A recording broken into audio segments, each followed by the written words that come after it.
Vengan a mí todos los que están cansados y agobiados, y yo los aliviaré. Carguen con mi yugo y aprendan de mí, porque soy manso y humilde de corazón. Estas son palabras de nuestro Señor Jesús, que alimentan nuestro espíritu, que inspiran en nosotros el deseo de seguirle con docilidad, que también ha movido a la Iglesia a vivir esa devoción al Sagrado Corazón de Jesús, que es manso y humilde, esta devoción que marca nuestra forma de relacionarnos con Dios. Dios tiene corazón, ha querido hacerse uno en la encarnación, y que además a lo largo de todo este mes de junio que acabamos de concluir hemos estado celebrando con mucho gusto y piedad. Jesús nos muestra su corazón herido, nos abre la puerta de su intimidad, la intimidad de Dios, y nos revela cuál es el rasgo más profundo de su corazón, la humildad. En los capítulos anteriores del Evangelio según San Mateo, que venimos leyendo en este ciclo A de la liturgia, Jesús ha encontrado una fuerte resistencia.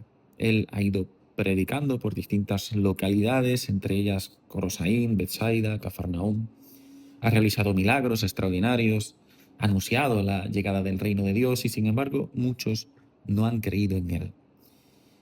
En particular, los instruidos, los que se consideraban sabios y entendidos, son los que más resistencia han puesto a su mensaje, a su palabra, a su persona. Es precisamente después de esta experiencia de rechazo cuando Jesús pronuncia una oración de acción de gracias al Padre. Esa oración la hemos escuchado en el Evangelio de hoy y dice: Te doy gracias, Padre, Señor del cielo y de la tierra, porque has escondido estas cosas a los sabios y entendidos, y se las has revelado a los más pequeños. A primera vista puede parecer que Jesús desprecia la inteligencia o que está condenando el estudio o la sabiduría humana. Sin embargo, la Iglesia siempre ha valorado profundamente la razón, la filosofía, las ciencias. Lo que Jesús de alguna manera señala con estas palabras es que la inteligencia, si no se vive con humildad, puede conducir a la soberbia intelectual. Lo que él advierte es que los sabios pueden quedar excluidos a causa de su orgullo por pensar que son autosuficientes o que pueden adquirir un cierto conocimiento por su solo esfuerzo. Hay personas, sin embargo, que son muy instruidas, muy conocedoras y son profundamente humildes ante Dios. Y lo contrario también sucede. Hay personas con poca formación, pero que pueden ser tremendamente soberbias. Entonces, la cuestión no es cuánto sabemos. La cuestión es si nuestro conocimiento nos abre a Dios, nos lleva a Él, nos conduce a cumplir el fin para el que hemos sido creados, la gloria y la alabanza de Dios, o si por el contrario, ese conocimiento, esa inteligencia nos encierra en nosotros mismos de forma egoísta y soberbia. Cuando Jesús habla de los pequeños, se refiere a aquellos que tienen una actitud espiritual de apertura, de confianza, de dependencia de Dios.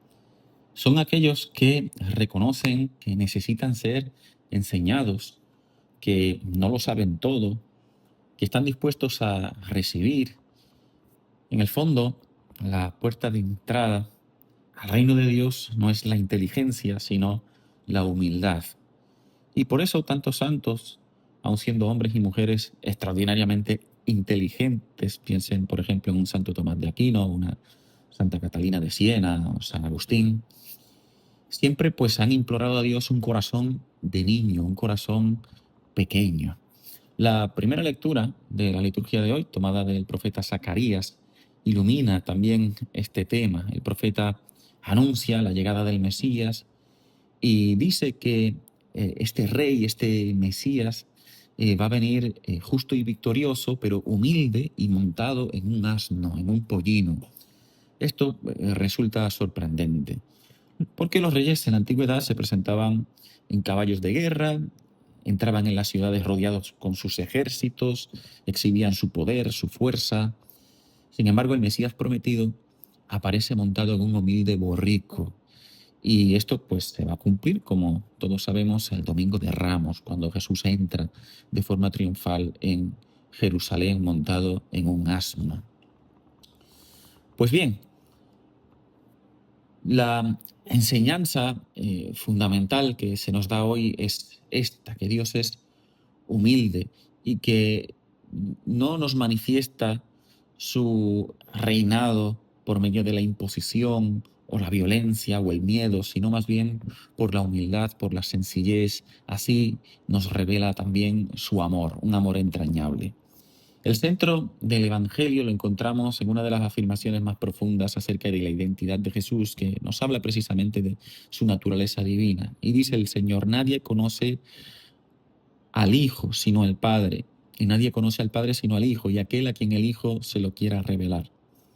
Aquí Jesús nos muestra que Él no es un simple mensajero de Dios, sino que es uno con el Padre, que es de su misma naturaleza, que se trata de la segunda persona de la Santísima Trinidad y por eso tiene un conocimiento íntimo y profundo de Dios Padre.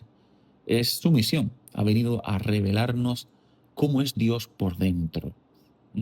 Cuando contemplamos a Jesús, en el fondo estamos contemplando a el Dios que se ha hecho carne, que se ha hecho hombre y que se ha querido hacer de un corazón para descubrirnos que Dios es humilde.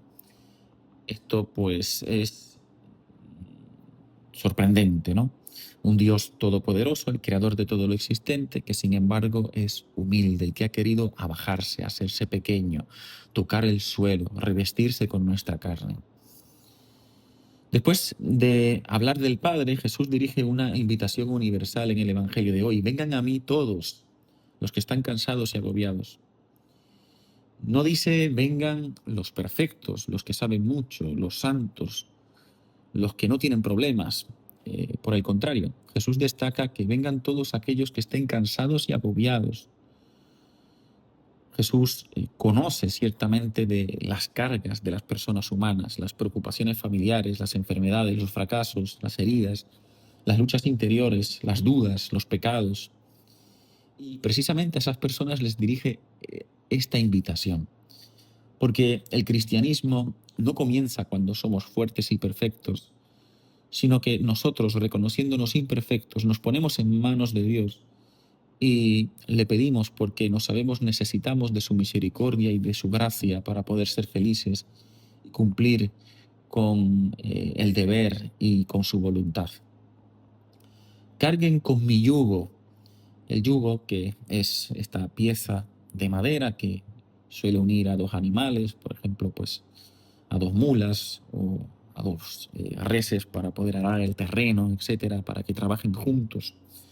Normalmente este yugo es símbolo de sometimiento o de carga, pero el yugo de Jesús es diferente. El yugo de Jesús produce descanso. El Señor está hablando de un amor ilusionado, de un amor esponsal que hace que todas las cargas sean pues llevaderas y ligeras. De hecho, la palabra cónyuge habla de este amor de los esposos que caminan en una misma dirección y por eso se facilitan la vida el uno al otro, cargando con un yugo común. Entonces el cristiano carga con el yugo de Cristo, que es ligero, porque tiene que ver con esta relación de amor esponsal, de amor alegre, ilusionado, que hace que todo se viva de otra manera. El verdadero peso, entonces, para nosotros, para el cristiano, no es obedecer a Dios, sino más bien vivir lejos de Él, apartarnos de Él. El pecado promete libertad, termina esclavizando. El egoísmo promete felicidad y termina vaciando el corazón. En cambio, Jesús nos ofrece su yugo. Y este yugo, porque es el suyo y porque Él carga con nosotros el peso de nuestra cruz, nos resulta llevadero, ligero y gozoso. Aprendan de mí, soy manso y humilde de corazón. La humildad cristiana es el fundamento de la santidad. Es una virtud tan importante, es andar en verdad, como diría Santa Teresa de Jesús, y la humildad es que no somos nada. Es reconocer quiénes somos delante de Dios, mirarnos según nos mira Dios. Es reconocer que todo lo recibimos de Él, que necesitamos continuamente su gracia No puede haber vida cristiana auténtica sin humildad. Y mientras más cerca estamos de Dios, más humildes estamos llamados a ser, porque vemos su grandeza, su omnipotencia, vemos lo trascendente y desproporcionado que es el don de Dios en nuestra vida. En la segunda lectura, pues podemos ver cómo se completa esta enseñanza cuando Pablo afirma: si por el Espíritu hacen morir las obras de la carne, vivirán. El apóstol entonces contrapone dos modos de vivir: vivir según la carne, dominados por el egoísmo, por el orgullo, o vivir según el Espíritu. La humildad de Cristo es esta virtud que tiene que ver con las mociones del Espíritu, el Espíritu Santo que transforma nuestro corazón y que lo hace semejante al de Jesús. Pues bien, queridos hermanos, en un mundo que admira la fuerza, el éxito, la autosuficiencia, Jesús nos presenta un camino diferente. Nos muestra la verdadera grandeza que pasa por la humildad. Nos revela que Dios es humilde, que no es arrogante ni distante, sino que es sencillo, cercano. Y hoy Cristo sigue dirigiéndose a cada uno de nosotros con la misma invitación: vengan a mí todos, los que están cansados y agobiados, aprendan de mí, carguen con mi yugo. Pues que podamos coger este yugo, que el Espíritu Santo transforme nuestros corazones y nos capacite para poder seguir tras de Jesús, de tal manera que algún día podamos participar también plenamente de aquella paz que solo encuentran los que son humildes de corazón. Que así sea.